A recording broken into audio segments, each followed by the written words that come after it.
Et lorsque nous oublions qui nous sommes, nous rejetons la culture du royaume de Dieu. Et nous adoptons la culture du royaume du monde. Lorsque nous oublions qui nous sommes, c'est ce que nous étions en train de dire tantôt, lorsqu'un peuple s'oublie, oublie sa langue, oublie sa culture, il est voué à la perdition. Donc ce peuple est fini. Rien ne pourra nous séparer de l'amour de Christ. Nous sommes des enfants de Dieu et nous restons enfants de Dieu.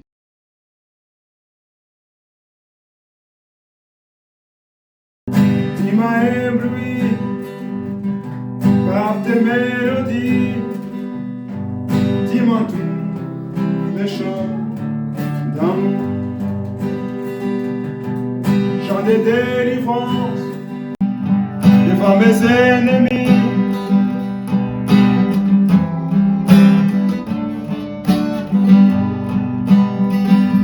Je ne suis plus esclave de la paix.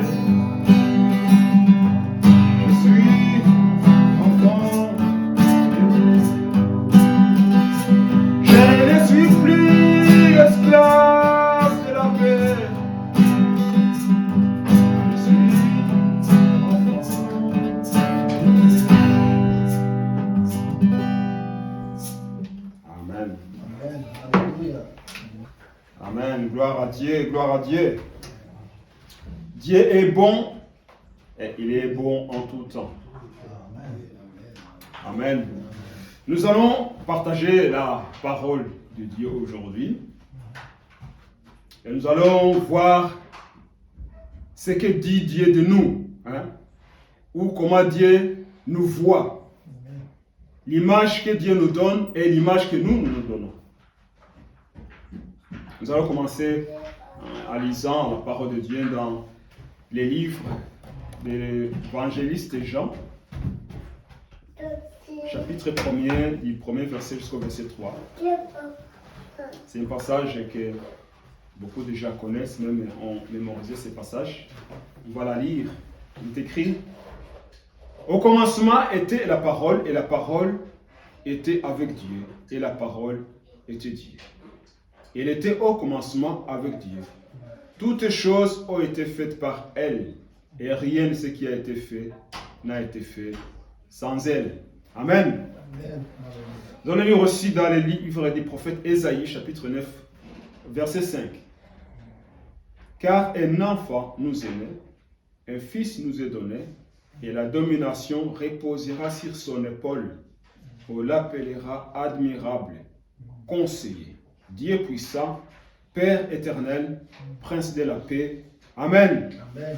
Amen. Amen. Lisons encore dans le livre de l'évangile de Jean, chapitre 1er, verset 9 jusqu'au verset 13. Cette lumière était la véritable lumière, qui, en venant dans le monde, éclaire tout homme. Elle était dans le monde, et le monde a été fait par elle, et le monde ne l'a point connue. Elle est venue chez les siens, et les siens ne l'ont point reçue. Mais à tous ceux qui l'ont reçue, à ceux qui croient en son nom, elle a donné le pouvoir de devenir enfants de Dieu. Elle a donné le pouvoir de devenir enfants de Dieu, lesquels sont nés non du sang, ni de la volonté de la chair, ni de la volonté de l'homme, mais de Dieu. Amen. Amen. Amen. Amen. Prions encore le Seigneur. Père Céleste, au nom de Jésus, nous venons encore devant toi pour t'honorer, te glorifier, t'exalter. Seigneur, tu es celui qui nous a donné la vie, qui nous a créés à ton image. Et nous sommes là ce matin, nous allons partager ta parole. Nous demandons que l'onction, ton onction soit sur nous. Et que la parole que nous partageons nous transforme nous-mêmes, transforme toutes les personnes qui vont écouter. Nous prions, Seigneur, que tu disposes nos cœurs, Saint-Esprit, à l'obéissance à ta parole. Nous voulons écouter ce que tu as à nous communiquer. Et nous demandons que nos cœurs puissent obéir et faire ce que tu nous demandes de faire. Dans le nom de Jésus-Christ. Amen. Amen. Amen. Amen. Cette lumière était la véritable lumière. qui en venant dans le monde éclaire tout homme. Dans tous ces passages que nous venons de lire, on parle de celui qu'on appelle Jésus de Nazareth, l'homme de Galilée, l'agneau de Dieu immolé, les lions de la tribu de Juda, le sauveur de l'humanité, l'ancien des jours, le roi des rois et seigneur des seigneurs. On donne à Jésus beaucoup de noms. Il a plusieurs noms. Et tous ces noms vont avec. Amen. Amen. Et ici, on parle de la lumière qui éclaire tout homme. Et on parle le prince de paix, le conseiller, le Dieu tout-puissant, le Père éternel. Donc, Jésus-Christ, il est Dieu lui-même. La Bible nous dit qu'il y a le Dieu Père, Dieu Fils et Dieu le Saint-Esprit. Et donc, dans tous ces passages, on parle de Jésus-Christ. On parle de celui qui donne la vie, de celui qui éclaire tout homme, de celui qui transforme des vies, de celui qui sauve, le sauveur de l'humanité. Et c'est Jésus-Christ. La Bible nous dit qu'il est notre frère. Il est notre frère. Parce que nous sommes des héritiers du royaume, les co-héritiers de Christ. C'est la Bible qui nous le dit. Donc aujourd'hui, j'aimerais qu'on puisse voir ensemble ce que nous sommes aux yeux de Dieu. Donc aux yeux de Dieu le Père, aux yeux de Dieu le Fils, aux yeux de Dieu le Saint-Esprit. C'est que nous sommes, comment Dieu nous voit. Donc, si j'appelle Dieu le Père, et que je l'appelle mon Père, donc le Dieu créateur, si je l'appelle mon Père, est-ce que je reconnais mon statut de fils? Je reconnais mon statut d'être enfant de Dieu. Lorsque je l'appelle Père, est-ce que je reconnais que Jésus est mon frère? Est-ce que je reconnais cela? Est-ce que je reconnais qui je suis devant lui? Si je l'appelle Père, est-ce que je reconnais que je suis aussi Dieu? Est-ce que je suis aussi Dieu? Parce que il faut reconnaître si je l'appelle Père. Donc l'apôtre Jean dit que Jésus est la véritable lumière qui éclaire tout le monde. N'est-ce pas? C'est ce que nous avons lu dans la Bible. Et Jésus lui-même déclare que nous sommes la lumière. Il dit, vous êtes la lumière du monde. C'est Jésus qui le dit. Il est la lumière véritable et il dit que nous sommes la lumière. Donc ça veut dire quoi? Nous venons du même Père. Moi et Jésus, nous descendons du même Père. Amen. Amen.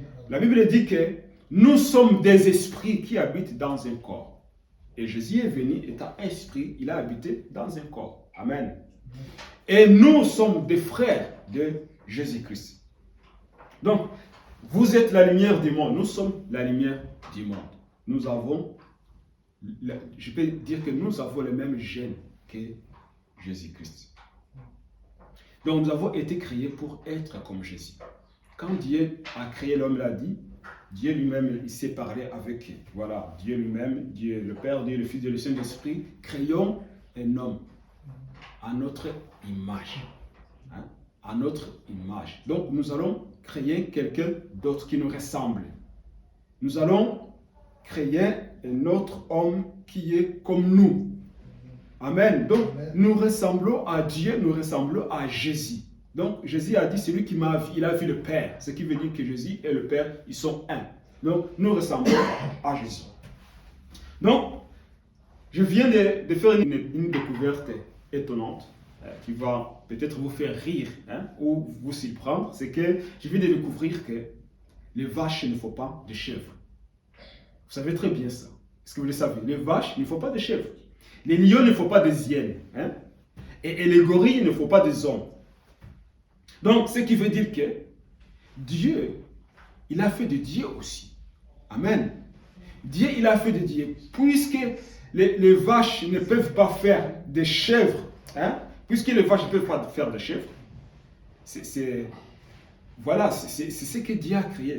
Dieu l'a fait comme ça. Chaque graine donne voilà, un arbre. Et cet arbre va donner encore des fruits. Et ces fruits vont donner aussi des graines qui vont donner le même arbre. C'est continuel. Les vaches vont continuer à donner des vaches. Les chèvres vont continuer à donner des chèvres. Les lions vont continuer à donner des lions. Donc, Dieu aussi, il a créé un homme à son image et l'homme devrait peupler la terre. Dieu sur terre. Le Dieu qui représente, donc le Dieu qui est représenté sur terre. C'est pour ça que nous sommes des ambassadeurs de Dieu sur terre. Amen. Pourquoi? Parce que nous sommes créés à l'image de Dieu. Nous sommes créés à l'image de Dieu. Donc, cette image de Dieu dérange le diable. Le diable n'aime pas Dieu. Et comme il n'aime pas Dieu, il veut toujours se venger de Dieu à travers l'homme que Dieu a créé, à travers l'image de Dieu. Pourquoi? Parce que lorsque le diable regarde l'homme, il voit Dieu. Étonnant que ça peut être, c'est la vérité. Donc le diable, quand il me regarde moi, il voit l'image de Dieu. Et qu'est-ce qu'il veut? Il veut me détruire. Quand il veut me détruire, il veut d'une façon ou d'une autre se venger de Dieu, essayer de détruire Dieu, mais il ne peut pas détruire Dieu, mais il veut détruire les enfants de Dieu. C'est logique. Si quelqu'un ne m'aime pas, hein, et que peut-être je suis plus costaud que lui, hein, et qu'il veut me faire du mal, par exemple, il peut dire, oh, je vais me venger de David en faisant du mal à son fils ou à ses filles. C'est possible. Vous comprenez? Parce qu'ils n'arrivent pas à m'atteindre. Alors ils vont essayer de se venger à travers mes enfants. Donc le diable, il essaie toujours de détruire l'image de Dieu. Il veut toujours faire du mal à Dieu à travers les hommes. Donc, c'est ce qui se passe aujourd'hui. Vous savez, la stratégie de l'ennemi, c'est de nous éloigner de notre héritage. Le diable, il essaie de nous éloigner de notre héritage. Et donc, il essaie de nous faire douter de notre identité en Christ. Parce qu'aujourd'hui, donc, je me focalise surtout pour les enfants, pour ceux qui sont sauvés. Et ceux qui n'ont pas encore reçu le Seigneur Jésus-Christ dans leur vie, je vais aussi les inviter après à recevoir le Seigneur Jésus-Christ. Mais je parle surtout aux hommes et aux femmes, au peuple de Dieu, ceux qui vont donner leur vie à Jésus-Christ aujourd'hui. Donc le diable, il essaie toujours de nous éloigner de notre héritage. Il essaie toujours de nous faire douter de ce que nous sommes et de ce que nous avons en Dieu. Quoique aujourd'hui je parle de ce que nous sommes, et le message suivant, ça sera ce que nous avons en Jésus-Christ. Amen. Donc il essaie de nous faire oublier qui nous sommes. Et lorsque nous oublions qui nous sommes, nous rejetons la culture du royaume de Dieu. Et nous adoptons la culture du royaume du monde. Lorsque nous oublions qui nous sommes, c'est ce que nous étions en train de dire tantôt, lorsqu'un peuple s'oublie, oublie sa langue, oublie sa culture, il est voué à la perdition. Donc ce peuple est fini. C'est pour cela que le diable, il essaie de tromper les hommes, il essaie de faire oublier les hommes la culture du royaume de Dieu en offrant la culture du royaume du monde. Et il n'y a rien de bon dans ce monde. C'est ce que la Bible nous dit. Vous vous souvenez de la prière que Jésus a fait? Il a dit, je ne te demande pas de les ôter de ce monde, mais de les préserver, de nous garder, de nous protéger dans ce monde qui est infect. Nous sommes ici en tant qu'ambassadeurs. Nous ne devons pas être influencés par le monde, mais nous sommes là pour influencer le monde par la culture du royaume de Dieu. Donc, le diable, il a fait douter le premier homme, Adam. Il a fait tomber. Ce qui s'est passé dans le jardin d'Éden, lorsque le diable a séduit Ève et lui a fait douter de son identité et de son pouvoir, le pouvoir qu'avait Adam, le pouvoir qu'avait Ève. Le diable l'a fait douter. Donc nous pouvons voir, c'est là on va lire ça. Le serpent était le plus rusé, donc c'est dans Genèse chapitre 3, à partir du verset 1 jusqu'au verset 6. Le serpent était le plus rusé de tous les animaux de champ que l'Éternel Dieu avait fait. Il dit à la femme, Dieu a-t-il réellement dit, vous ne mangerez pas de tous les arbres du jardin? La femme répondit au serpent, nous mangeons du fruit des arbres du jardin. Mais quant au fruit de l'arbre qui est au milieu du jardin, Dieu a dit, vous n'en mangerez point et vous n'y toucherez point, de peur que vous ne mourriez. Alors le serpent dit à la femme, vous ne mourrez point. Mais Dieu sait que le jour où vous en mangerez, vos yeux s'ouvriront et que vous serez comme des dieux, connaissant le bien et le mal. La femme vit que l'arbre était bon à manger et agréable à la vie, et qu'il était précieux pour ouvrir l'intelligence, et le prit de son fruit et en mangea, il en donna aussi à son mari qui était auprès d'elle, et il en mangea. Donc, ici le diable, qu'est-ce qu'il fait? Il essaie de détourner le regard d'Adam et Ève de Dieu pour qu'ils puissent voir ce qui n'existe pas. Ici, le diable, il dit, le jour où vous mangerez, où vous en mangerez, vos yeux s'ouvriront et vous serez comme Dieu. Le pire mensonge qui a commencé depuis que l'humanité a été créée. J'allais dire un mot qui allait peut-être choquer les gens, mais Ève a été dupe de croire ce que le diable lui disait. Pourquoi? Parce que ici, il dit, Dieu sait que si vous en mangerez, vos yeux s'ouvriront. Mais les yeux d'Adam et Ève étaient ouverts. Adam et Ève voyaient Dieu constamment. Mais aujourd'hui, nous prions, oh Seigneur, ouvre les yeux de mon cœur pour que je puisse te voir. La prière du roi David, ouvre les yeux de mon cœur. C'est devenu une prière parce qu'on désire voir Dieu. On désire que nos yeux s'ouvrent. Mais donc Adam et Ève, dans le jardin d'Éden, leurs yeux étaient ouverts. Ils voyaient Dieu constamment. Et ils ne mourraient pas. Ils ne pouvaient pas mourir parce qu'ils étaient comme Dieu. Dieu les avait créés à leur image. Donc ils voyaient Dieu constamment. Et le diable dit, Dieu sait que si le jour où vous en mangerez, vos yeux s'ouvriront. Comment ça peut s'ouvrir? Mais le diable savait que le jour où vous en mangerez, vos yeux vont se fermer. Mais Ève ne savait pas ça, Adam ne savait pas ça. Mais pourquoi ils ont fermé leurs oreilles à Dieu et ils ont ouvert leurs oreilles au diable? C'est ce qui se passe aujourd'hui dans le monde. Les gars, voyaient Dieu. Donc Adam et Ève voyaient Dieu tous les jours. Ils étaient avec Dieu dans le jardin, ils marchaient avec Dieu. Ils ne pouvaient rien voir d'autre. Il n'y a rien d'autre à voir à cette époque-là, dans le jardin d'Éden. Si Adam voyait Dieu, il voyait des anges. Il voyait tout ce qui pouvait être vu par les yeux spirituels. Parce qu'il voyait Dieu même. Mais le diable dit, le jour où vous en mangerez, vos yeux s'ouvriront. Le pire mensonge qui ait jamais existé. Donc voilà, aujourd'hui, donc Adam a chuté et il a péché. Il a perdu la capacité de voir Dieu. Il a perdu la capacité de dominer la terre, de dominer le monde. Il a perdu ça et le diable a pris ses pouvoirs, a pris ses capacités. Adam et sa femme n'avaient pas besoin de prier pour voir Dieu puisqu'ils voyaient constamment. Donc c'est ce que je disais. Donc aujourd'hui, je peux dire que à cause de ne pas connaître notre identité, de ne pas connaître qui nous sommes en Dieu et ce que Dieu voit en nous, souvent nous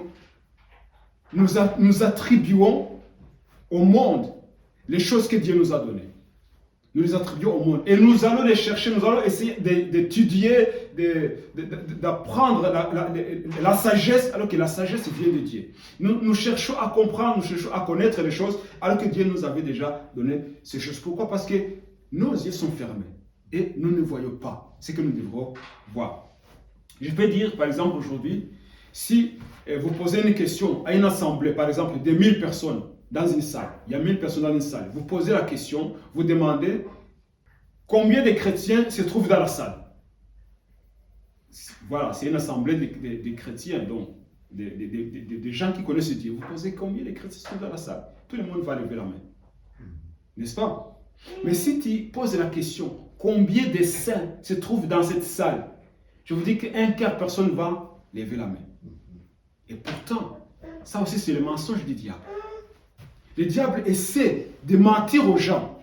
Pourquoi? Parce qu'il sait que lorsque nous connaissons notre identité, c'est que nous sommes, nous allons bénéficier de toutes les bénédictions que Dieu nous a bénies en Jésus-Christ dans les lieux célestes. Donc, l'homme préfère souvent écouter ce que disent les autres hommes.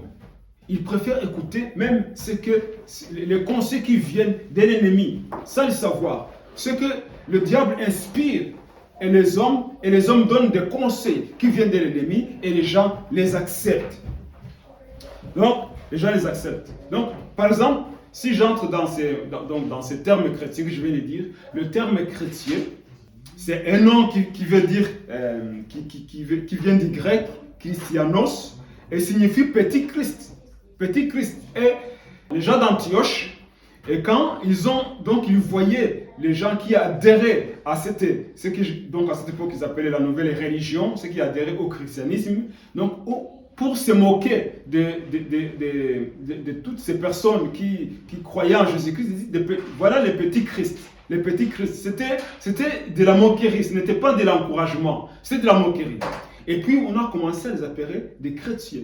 Des chrétiens, c'est comme ça que le nom chrétien est venu. Et ce nom chrétien est cité dans la Bible 3 fois seulement dans la Bible. Et ce n'est pas Dieu qui le prononce, ce n'est pas Dieu qui le dit.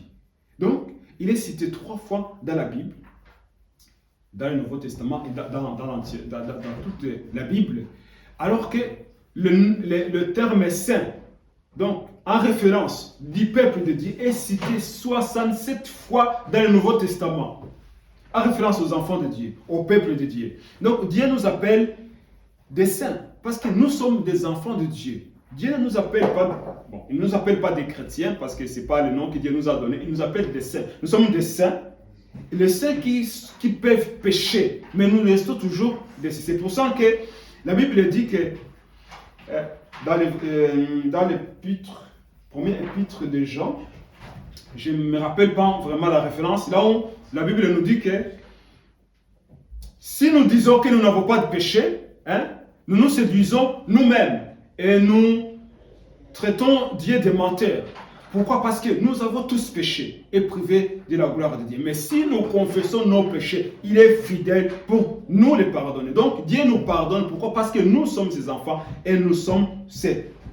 Donc voilà, donc ces termes qu'on utilise souvent pour désigner le peuple de Dieu, ce sont par exemple le terme chrétien, c'est un terme qui vient de peuples qui ne connaissaient pas Dieu, qui n'obéissaient pas Dieu. Mais le terme saint, c'est le terme qui vient de Dieu lui-même. Dieu nous traite il nous appelle ses enfants. Nous sommes les enfants de Dieu. Nous avons cette image de Dieu. Donc je ne suis pas là pour démoraliser ou détruire le christianisme, commencer à dire qu'être chrétien, c'est pas bon. Non, c'est pas mon but, c'est pas le but. Je veux tout simplement qu'on puisse comprendre qui nous sommes aux yeux de Dieu, qui nous sommes en Christ.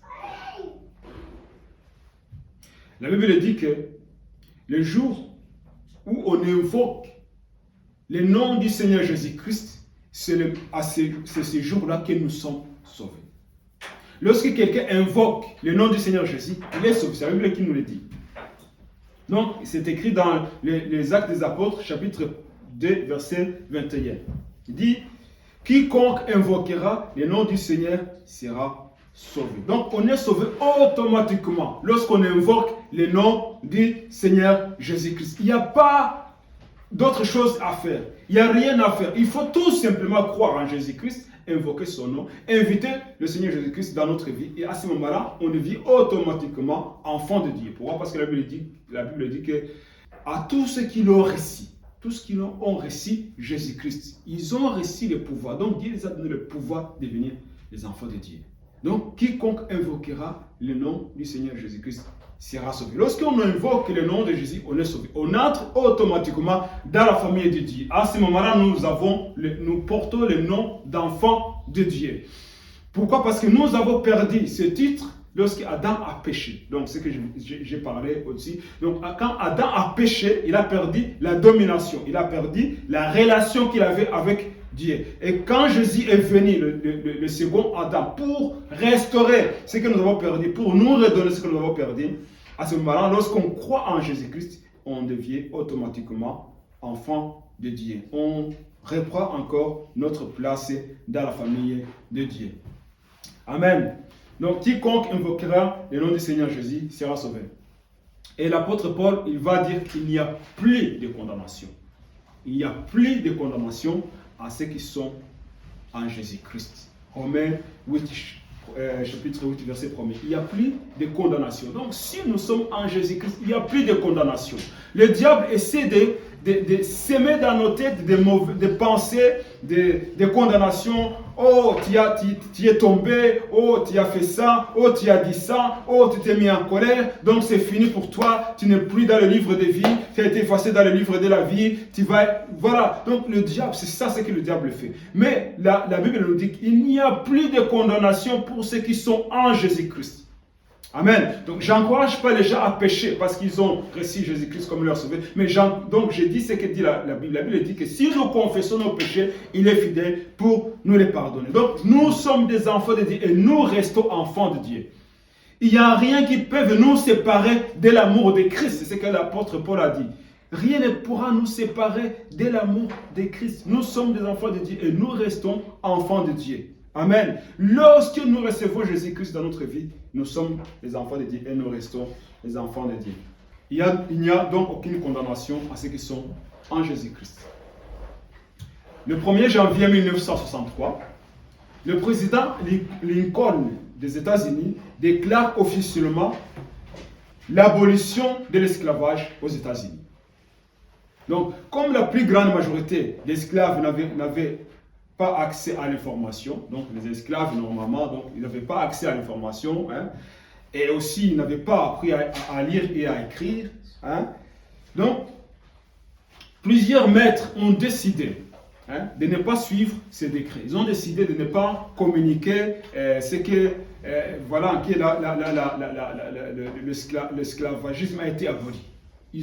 Donc ils ont gardé le silence pour continuer à exploiter les esclaves. Ils ont exploité encore les esclaves pendant plusieurs années à cause de leur ignorance. Les autres États, ils ont publié, les gens, donc les Noirs ont su que, voilà, ils ne sont plus des esclaves, ils sont libres. Ils ont choisi, il y en a qui ont choisi de rester avec leur maître pour maintenant recevoir un salaire, et d'autres ont préféré de partir et commencer leur vie. Mais il y en a beaucoup qui sont restés esclaves à cause de leur ignorance, parce que leur maître ne voulait pas dire que voilà, il n'y a plus d'esclavagisme. L'esclavagisme a été aboli. Et ils ont continué à vivre dans l'esclavagisme à cause de l'ignorance. La Bible dit que mon peuple périt par manque de connaissances. C'est écrit dans le livre du prophète Osée, chapitre 4, verset 6. Donc le peuple est détruit. Le peuple de Dieu est détruit. Parce que ici, il dit mon peuple. Donc le peuple de Dieu est détruit. Donc on peut être un enfant de Dieu et vivre dans la misère. Donc vivre encore dans la servitude. Pourquoi? Parce qu'on n'a pas la connaissance de ce que nous sommes en Jésus-Christ. Donc, il y en a, aujourd'hui, il y en a qui pensent qu'ils n'ont pas accès à la source, qui n'ont pas accès à Dieu, qui n'ont pas accès au trône de Dieu. Il y en a même aujourd'hui, même ici, nous sommes maintenant, on peut dire dans des églises, là où c'est le leader qui doit lire la Bible pour les autres. Donc, il y en a qui ne savent pas qu'ils peuvent lire la Bible eux-mêmes. Il y en a encore des gens qui sont comme ça. Donc, ils ne savent pas qu'ils peuvent prier une prière qui touche le cœur de Dieu. Ils doivent toujours aller voir quelqu'un d'autre pour prier. S'ils ont commis un péché, il faut aller voir un leader ou un responsable pour les aider, et voilà, à demander pardon. Donc, les gens sont encore dans la servitude. Ils ne savent pas qui ils sont. Alors que ce sont les enfants de Dieu, le peuple de Dieu. Non, quelqu'un d'autre doit faire le service à leur place. Hein? On doit... Non, si on ne va pas à l'église, on ne peut pas prendre la Sainte Seine. Donc voilà, il y en a des gens qui souffrent de ne pas avoir la Sainte Seine. Pourquoi? Parce que voilà, on ne peut pas aller à l'église. Donc les gens avec cette mentalité d'être dépendants des hommes. Et cela n'est pas la volonté de Dieu. Dieu nous a appelés à être libres. La Bible dit que Jésus nous a affranchis pour la liberté. Amen. Et pour bénéficier de toutes les bénédictions que Dieu nous donne en Jésus-Christ. Amen. Vous savez, donc il y a des gens qui suivent des leaders. Et lorsque leurs leaders meurent, ils n'ont plus de référence et perdent des repères. Donc, et d'autres, par exemple, qui suivent des leaders comme aujourd'hui, aussi je vais les dire comme aujourd'hui, les leaders, quand voilà, ils sont dans l'immoralité, ça provoque le rejet de Dieu. Ceux qui suivent ces leaders rejettent Dieu. Pourquoi? Parce qu'ils voient une mauvaise image dans ce qu'ils appellent des responsables, des leaders qui vivent dans l'immoralité, et ça détruit l'image de Dieu. Et les gens rejettent Dieu à cause de cela. C'est ce qui se passe ici en Europe. Les gens ont rejeté Dieu à cause de l'église, que je ne vais pas citer le nom, qui a commencé à faire des bêtises. Des bêtises aux yeux des hommes. Que ça passait dans les journaux aujourd'hui, et même des procès sont en cours à cause de ce qu'ils ont fait. Ils ont détruit l'image de Dieu. Et ça, ce n'est pas vraiment tolérable devant Dieu. Donc, les gens sont démoralisés, les gens sont détruits. Pourquoi? Parce qu'ils suivent des hommes au lieu de suivre Dieu. Alors que Jésus a dit, venez à moi, vous tous qui êtes chargés et fatigués, je vous donnerai du repos. Dieu nous appelle à le suivre. Amen. Et Jésus l'a dit, le Saint-Esprit viendra et il vous enseignera toutes choses. Et il vous rappellera ce que je vous ai dit. Donc, nous avons un excellent professeur qui est le Saint-Esprit, qui nous appelle, qui nous enseigne. Amen. Le Saint-Esprit nous enseigne. Et aussi le Saint-Esprit, donc la Bible dit, le Saint-Esprit rend témoignage à notre esprit que nous sommes enfants de Dieu. Amen. Amen. Donc, lorsque le Saint-Esprit ne se trouve pas dans une église, c'est pour cela que les gens suivent des hommes. Pourquoi? Parce qu'ils n'ont pas de repères. Et pourtant, Jésus a dit, le Saint-Esprit vous enseignera toutes choses. Et il vous rappellera ce que je vous ai dit. Et l'Esprit lui-même, le Saint-Esprit, l'Esprit de Dieu lui-même, rend témoignage à mon esprit, à notre esprit, que nous sommes des enfants de Dieu. Donc, si nous laissons la place au Saint-Esprit, à chaque fois qu'il y a un petit doute, que le diable sème le doute, le Saint-Esprit nous témoigne, non, tu es un enfant de Dieu. Ça, tu ne dois pas faire parce que tu es un enfant de Dieu. Ça, tu dois le faire parce que tu es un enfant de Dieu. Tu dois aller là-bas parce que tu es un enfant de Dieu. Là, tu ne peux pas aller. Pourquoi? Parce que la Bible dit que ceux qui sont conduits par l'Esprit de Dieu sont fils de Dieu. Amen. Donc, lorsque nous laissons le Saint-Esprit nous témoigner, nous dire ce qu'il a entendu au ciel, à ce moment-là, nous suivons ses directives. Et lorsque le Saint-Esprit n'est pas là, on ne donne pas accès, on suit des hommes, on suit des conseils des hommes, telle personne prie de cette façon, je prie de cette façon. Telle personne dit qu'on doit faire ça, je dois faire ça. Tel dit qu'on doit manger ça, je dois manger ça. Qu'on ne doit pas manger ça, je dois manger ça. Donc ça devient des disciplines, des règlements qui empêchent les hommes à suivre ce que Dieu a donné, à savoir le Saint-Esprit. Amen. Donc nous sommes des enfants de Dieu. Et le Saint-Esprit nous témoigne jour après jour que nous sommes des enfants de Dieu. Donc la Bible va encore dire, bien-aimés, nous sommes maintenant enfants de Dieu. Et ce que nous serons n'a pas encore été manifesté. Mais nous savons que lorsque cela sera manifesté, nous serons semblables à lui. Parce que nous le verrons tel qu'il est. Amen. Aujourd'hui, nous avons encore cette enveloppe, ce corps, voilà, comme ça. Mais lorsque nous allons voir Jésus-Christ, nous serons glorifiés. Nous allons avoir un corps glorifié. Mais cela ne nous empêche pas de continuer de croire et de savoir que nous sommes semblables à lui. Nous sommes semblables à Jésus-Christ. Pourquoi? Parce que nous sommes des enfants de Dieu. Nous avons le même Père. Amen. Alors, la Bible continue à dire, car vous êtes tous fils de Dieu par la foi en Jésus-Christ. Car vous êtes tous fils de Dieu par la foi en Jésus-Christ. Vous tous qui avez été baptisés en Christ, vous avez revêtu Christ. Nous avons revêtu Christ. Amen. Amen. Donc si nous recevons Jésus-Christ dans notre vie, nous revêtons Christ. Nous sommes des enfants de Dieu, des fils de Dieu. Nous trouvons cela en Galates chapitre 3, verset 26 et verset 27. Alors la Bible continue à dire, et parce que vous êtes fils, Dieu a envoyé dans nos cœurs l'esprit de son Fils, lequel crie Abba, Père. Amen. Amen. Parce que vous êtes fils. Ça veut dire quoi? Parce que nous acceptons que nous sommes fils. Nous acceptons que Dieu est notre Père. Alors Dieu envoie son esprit à nous. Et l'esprit de Dieu vient à nous. Et lorsqu'il est en nous, il nous conduit. Et il nous conduit. Et il nous donne des révélations. Il nous communique ce que Dieu dit. Il nous dit ce que nous devons entendre. Il ne nous dit pas ce que nous ne devons pas entendre. Pourquoi? Parce que nous reconnaissons ce que nous sommes. Parce que c'est ce qu'il dit. Parce que vous êtes fils. Parce que vous êtes fils. Parce qu'on devient fils par notre propre volonté. Dieu ne nous oblige pas à être ses enfants. Il ne vient pas nous prendre par la force. Je t'adopte. Hein? Si tu veux pas, alors je vais te tuer. Non, Dieu ne vient pas prendre. Non, je t'adopte. Tu dois accepter que je t'adopte. Tu dois. Non. Dieu n'utilise pas la violence. Non, Dieu ne kidnappe pas les gens. Non, Dieu, c'est par notre volonté. Dieu nous invite.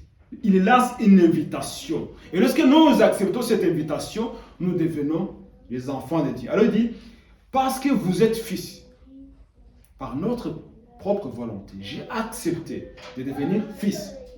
Alors Dieu a envoyé dans mon cœur l'esprit de son fils. Amen. L'esprit de son fils, c'est le même esprit, c'est l'esprit du Père. Amen. C'est le même esprit. L'apôtre Paul dit, c'est l'esprit qui a ressuscité Jésus-Christ. C'est cet esprit que nous avons. Et cet esprit crie Abba Père. Amen. Il crie à travers nous. Il nous donne donc cette possibilité, cet privilège de dire Abba Père, de dire notre Père.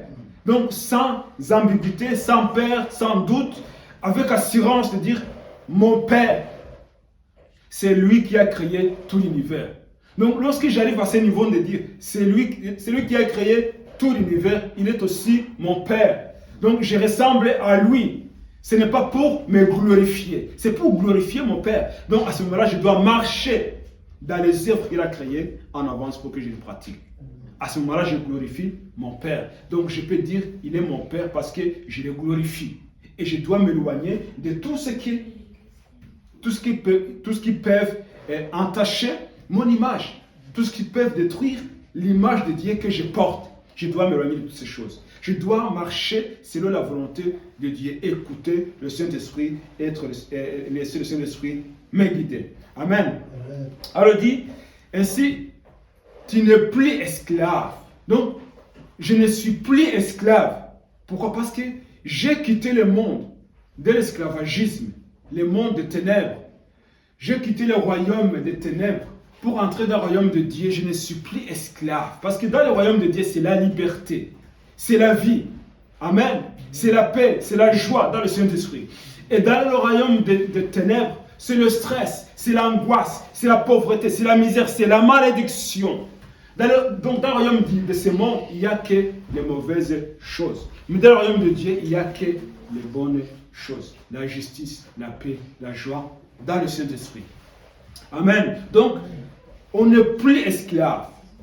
On n'est plus esclave. Pourquoi? Parce que l'Esprit de Dieu habite en nous. Et il dit à travers nous, Abba, Père. Donc, On n'est plus esclaves, mais nous sommes fils.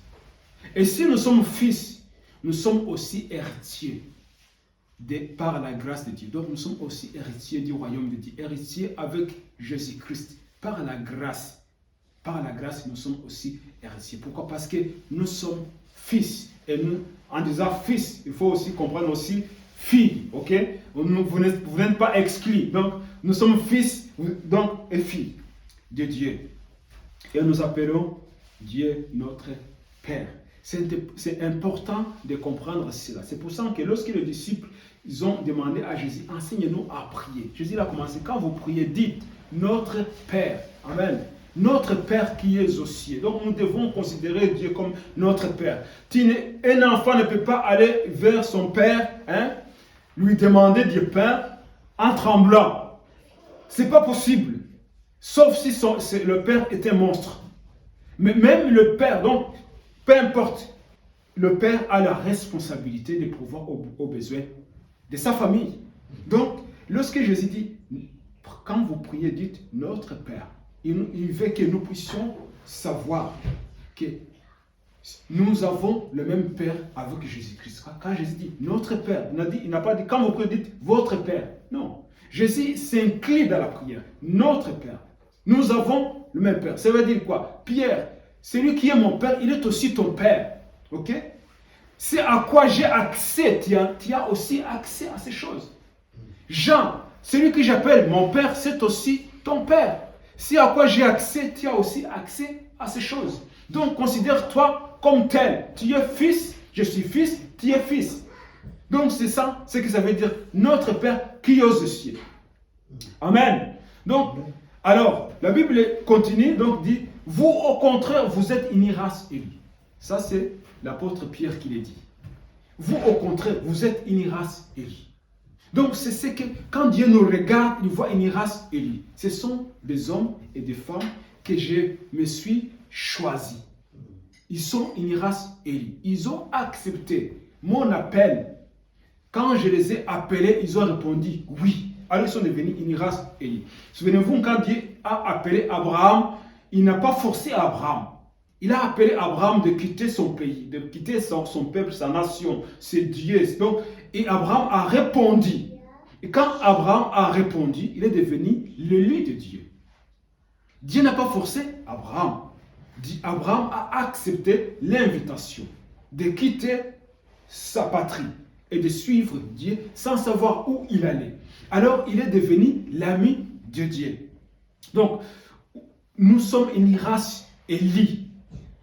L'élection de Dieu, Dieu élit, il nous a élis et nous avons répondu à cette élection. Nous avons répondu à cet appel. Un sacerdoce royal, une nation sainte, un peuple acquis. Ça, c'est l'apôtre Pierre qui continue à le dire.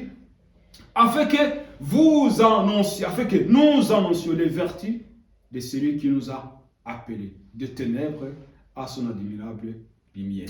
Amen. Amen. Donc, nous devons témoigner ce que nous sommes. Jésus, donc, quand j'ai commencé, j'ai dit, Jésus, il est la véritable lumière qui éclaire tout homme. Et Jésus nous appelle aussi des lumières. Vous êtes la lumière du monde. Amen. Donc, nous devons apporter cette lumière que nous sommes. Toujours le diable, à chaque fois, il essaie de nous faire tromper comme il a fait avec Ève. Toi, tu penses que tu es la lumière. Regarde ce qui se passe autour de toi. Tu n'arrives même pas à faire quoi que ce soit pour améliorer la vie de tous ceux qui t'entourent. Et tu penses que tu peux faire quelque chose. Et tu penses que toi, tu es semblable à Dieu. Et tu penses que tu es un enfant de Dieu. Donc, et cela amène le découragement. Ah, j'ai prié pour une personne, 2 personnes, 3 personnes, et personne n'est guéri. Donc, ce n'est pas pour moi. Je ne suis pas appelé à faire cela. Donc, on abandonne. Pourquoi? Parce que Dieu, non, tu vois, tu as prié pour tel. Il est toujours malade, il est mort. Hein? Tu as parlé à cette personne-là. Tu lui as annoncé l'évangile, mais il est toujours ivrogne, il continue à faire tout ça. Voilà. Et tu penses que tu es qui, toi? Tu penses que tu es plus que Jésus? Non. Et à ce moment, les gens abandonnent. Les gens abandonnent. Et on n'arrive plus à vivre la perception. Alors que Jésus a dit, ça ne sera pas facile. ça ne sera pas facile, ça n'a pas été facile pour moi, ça ne sera pas facile aussi pour vous. Donc le diable essaie toujours de nous détourner de ce que nous sommes, de nous faire douter de ce que nous sommes. Et à ce moment-là, lorsque nous doutons de ce que nous sommes, nous perdons et nous périssons. Et pourtant, nous sommes une race élie, un sacerdoce royal, une nation sainte, un peuple acquis, afin que nous annoncions les vertus de celui qui nous a appelés de ténèbres à son admirable lumière. Vous pouvez lire ça dans le premier épître de Pierre, chapitre 2, verset 9. Alors l'Éternel dit, car tu es un peuple saint pour l'Éternel. Amen. Car tu es un peuple saint pour l'Éternel. Lorsque je lis, donc lisez aussi vous-même les épîtres de Paul. Paul, à chaque fois qu'il s'adresse au peuple de Dieu, il dit au saint d'Éphèse, au sein de Corinthe, au sein de Rome. Donc, pourquoi? Parce qu'il sait que nous sommes des saints. Amen. Il sait que nous sommes des saints. Donc, Paul, il écrit l'épître aux Corinthiens qui étaient dans le désordre. Il dit aux saints de Corinthe.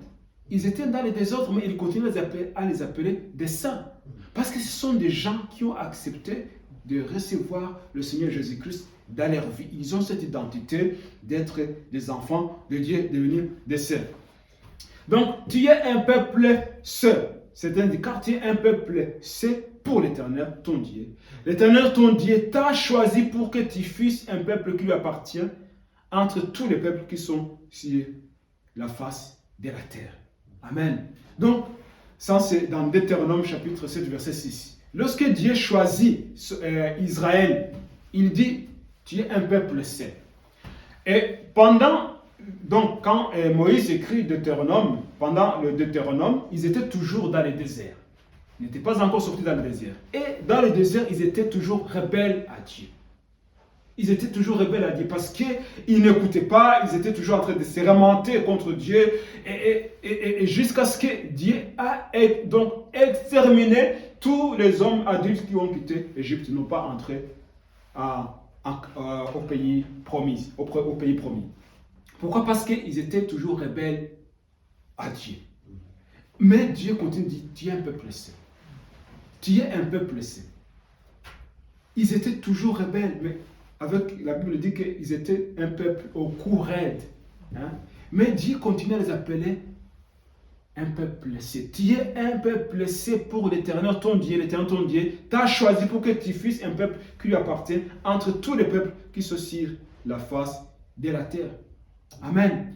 Donc, ces mêmes paroles que Dieu a prononcées à l'égard de son peuple dans le désert, cette même parole nous regarde aujourd'hui, nous concerne aujourd'hui. Pourquoi? Parce que lorsque nous avons, on ne peut pas, la Bible dit que on ne peut pas recevoir Jésus-Christ si le Saint-Esprit ne nous a pas convaincus du péché et du jugement. C'est le Saint-Esprit qui nous conduit à Dieu. C'est le Saint-Esprit qui nous fiance pour Jésus-Christ. Amen. Et lorsque nous acceptons et que nous recevons Jésus-Christ, nous sommes un peuple saint pour l'Éternel. Et nous devons prier, nous devons donc vivre ce que nous sommes, enfants, donc vivre comme des enfants de Dieu, des enfants du roi. Alors Jésus va encore à dire dans l'évangile de Luc, chapitre 12, verset 32, ne crains point, petit troupeau, car votre Père a trouvé bon de vous donner le royaume. Amen. Amen. Dieu a jugé bon de nous donner son royaume. C'est pour cela que, voilà, nous avons ces précieux noms, hein, ambassadeurs du royaume de Dieu. Voilà, nous devons faire ce que nous devons faire pour être des ambassadeurs. Nous ne devons pas porter les noms tout simplement, mais nous devons faire valoir les noms que nous portons. Ambassadeurs du royaume de Dieu. Donc ici, il dit, le Père a jugé bon de vous confier ce royaume. Confier le royaume de Dieu aux hommes comme nous, qui tombent, qui se relèvent, qui tombent malades, donc des hommes qui chutent, qui se relèvent, qui connaissent des tribulations, des problèmes, mais Dieu a jugé beau de nous confier ce royaume. Amen.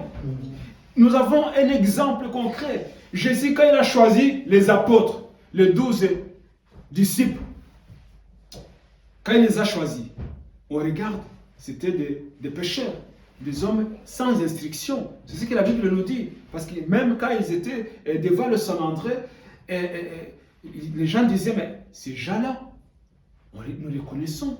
Ils sentent le poisson, ils n'ont jamais été à l'école. Mais d'où vient leur intelligence, leur sagesse? Mais ils reconnaissaient qu'ils marchaient avec Dieu, qu'ils étaient avec Jésus. Pourquoi? Parce que lorsqu'ils ont reçu le Saint-Esprit, ils ont aussi reçu, je peux dire, l'éloquence divine. Savoir parler les choses de Dieu. Pourquoi? Parce qu'ils étaient des élus de Dieu. Donc, et ces hommes-là, Dieu les a confiés les royaumes de Dieu. Ces gens qu'on méprisait, ces gens qu'on méprise aujourd'hui, l'église qu'on est en train de mépriser aujourd'hui, nous devons nous mettre debout et savoir que Dieu nous a appelés à faire propager ce royaume. Il nous a confié ce royaume pour que nous puissions le communiquer aux autres, pour que nous puissions toucher les autres, pour que nous puissions amener les autres dans le royaume de Dieu. Il nous a confié ce royaume. Amen. Car le royaume de Dieu, ce n'est pas les manger et les boire, mais la justice, la paix et la joie par le Saint-Esprit. Amen. Le royaume de Dieu amène la justice. La justice du royaume de Dieu. La justice de Dieu, pas la justice de ce monde. Parce que le royaume de ce monde a sa propre justice. Hein? Mais le royaume de Dieu, c'est la justice. Hein? La paix. Pas la paix que comme le monde offre. Donc, nous, quand nous avons la paix de Dieu, ça ne veut pas dire qu'il n'y a pas de combats. Ça ne veut pas dire qu'il n'y a pas de problèmes. Mais c'est la paix qui nous permet de surpasser tous ces problèmes. C'est ça la paix que Dieu nous donne. Parce que nous sommes encore sur cette terre. Donc, la paix et la joie par le Saint-Esprit. Donc, la joie. Nous avons la joie. Dans des situations difficiles, nous avons toujours la joie. Pourquoi nous avons la joie? Parce que nous avons cette assurance que peu importe ce qui peut arriver, Dieu ne nous abandonnera jamais. Et que tôt ou tard, nous allons aller rejoindre notre Seigneur. Amen. Donc, nous avons cette assurance que Dieu ne nous abandonnera jamais. Nous avons cette assurance que rien ne nous séparera de la mort de Christ. Nous avons cette assurance que nous sommes des enfants de Dieu et que Dieu est notre Père. Notre identité est l'identité d'enfants de Dieu. Nous sommes des enfants de Dieu et nous sommes les héritiers de Christ. Amen. Donc, je vais maintenant m'adresser à des personnes qui se trouvent dans des situations difficiles. Il y a peut-être des gens, à cause de l'enfance difficile, hein, ils ont eu peut-être des parents qui ne les aimaient pas ou qui ne pourvoyaient pas à leurs besoins. Alors ils ont, quand on parle du Dieu le Père, ils ont l'image de Dieu à regarder au miroir de leurs parents, de leur père, de ce que leurs pères ont fait ou ce que leurs pères n'ont pas fait dans leur vie. Alors ils considèrent Dieu étant comme leur père. Mais ce n'est pas le cas. Notre Dieu est un Dieu d'amour. Lorsque tu n'as pas eu, par exemple, tu n'as pas eu l'amour du Père, donc Dieu, il veut combler ce vide. Il veut te montrer que lui, il t'aime plus que toute autre personne peut t'aimer, plus que tes parents ne pouvaient le faire. Donc vous avez eu cette mauvaise image des leaders qui vous ont déçus, hein, qui n'ont pas répondu à vos besoins, qui ne vont pas donner de bons conseils et vous avez abandonné Dieu. Mais Dieu vous appelle à revenir à lui. Parce que Dieu dit, venez à moi. Jésus a dit, venez à moi. Jésus n'a pas dit, allez chez telle personne, allez chez le prêtre, allez chez le pasteur, allez chez l'apôtre. Non, il a dit, venez à moi. Vous tous qui êtes fatigués, chargés, vous donnerez du repos. Donc, si vous êtes fatigués, chargés, vous avez été fatigués par vos responsables, par vos leaders, par des responsables religieux, même par vos parents ou par vos collègues, Dieu vous appelle. Venez, il vous donnera du repos. Il veut vraiment vous restaurer. Il veut vous redonner son image pour que vous puissiez briller dans ce monde. Dieu restaure, Dieu redonne la vie. Parce que la Bible nous dit que le voleur vient pour voler, tuer et détruire. Comme le diable a volé dans le jardin d'Éden. Ce que Adam et Ève avaient, ils continuent toujours à voler. Mais Jésus est revenu comme un second Adam pour redonner ce que le diable avait volé. Et aujourd'hui, donc, le diable vole, tue et détruit, mais Jésus donne la vie en abondance. Jésus donne ce que le diable nous a volé. Il redonne la vie, il redonne la santé, il donne la restauration pour quiconque répond à cette invitation. Amen. Donc, nous sommes des enfants de Dieu et nous avons ce privilège de briller dans ce monde, de témoigner de ce que nous sommes en Jésus-Christ, parce que nous avons la vie en Jésus-Christ. Amen. Donc, le message suivant, on parlera de ce que nous avons en Jésus-Christ. Toutes les bénédictions que nous avons en Jésus-Christ. Mais je vais donner une occasion à une personne qui ne connaît pas le Seigneur, qui n'a jamais donné sa vie à Jésus-Christ, qui veut devenir un enfant de Dieu et recevoir tout ce que Dieu offre. Je t'invite vraiment à s'abandonner à Dieu et à ouvrir ton cœur pour que Jésus puisse entrer dans ta vie et à confesser le nom du Seigneur Jésus-Christ. La Bible dit que si tu crois dans ton cœur et tu confesses de ta bouche que Jésus-Christ est Seigneur, tu seras sauvé. Il n'y a pas simple que ça. Si tu crois dans ton cœur et tu confesses de ta bouche que Jésus est Seigneur, tu seras sauvé. Donc je t'invite, si tu ne connais pas le Seigneur, si tu n'as pas encore donné ta vie à Jésus, de confesser Jésus-Christ dans ta bouche et de croire dans ton cœur et tu seras sauvé. Et je t'assure, automatiquement, tu entreras dans la famille de Dieu. Amen. Amen. Amen. Amen. Je vais prier aussi pour toutes les personnes qui sont malades, pour que Dieu puisse intervenir dans leur corps et les guérisse. Parce que nous avons un Dieu qui guérit. Nous parlons de notre Père qui pourvoit à tous nos besoins, notre Père qui guérit aussi nos maladies. Parce que la Bible dit que par les meurtrissures de Jésus-Christ, nous sommes guéris. Donc si vous êtes malade, croyez à la guérison que Jésus vous offre. Parce que Jésus veut que vous soyez guéris. C'est sa volonté que vous puissiez retrouver votre santé. Prions le Seigneur. Père, je te bénis et je te glorifie. Car tu es juste, tu es fidèle à tes promesses et à ta parole. Tu as dit que si nous demandons quelque chose au nom de Jésus-Christ, tu le feras. Maintenant, je prie pour toutes les personnes malades qui ont besoin de ton aide, de ton secours, de la guérison. Je prie, Seigneur, pour que cette personne soit complètement guérie, rétablie et restaurée. Je me lève contre toutes les maladies au nom de Jésus-Christ. Je me lève contre toutes souffrances au nom de Jésus-Christ. J'appelle la guérison de la vie de toutes les personnes malades qui écoutent ces messages au nom de Jésus-Christ. Amen. Amen. Amen. Amen. Que Dieu vous bénisse. On se reverra la prochaine fois. Amen. Amen. Amen.